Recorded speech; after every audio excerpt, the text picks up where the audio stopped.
Original yan mga Kyobi. At malalaki po yung mga bolt yan, mga tornilyo yan. Ayan po yung pangilalim ng Maxima 7. Basta original ng Maxima 7 mga Kyobi. Ganyan po ang pangilalim niya.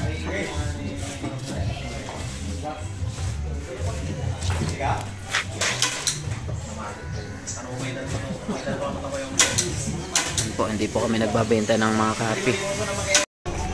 Tapos na pong lagyan ng mga sticker ang ating mga sidings po. Original yan mga kyo. Basta ganyan po, original po yan. Star Billiards Maxima 7. Basta ang nag-deliver ay yan, King of Billiards. Original po yan mga kyo. Ay yung mga parts nya, mga hardware nya. Kaya legit 100% original po. Star Billiards Maxima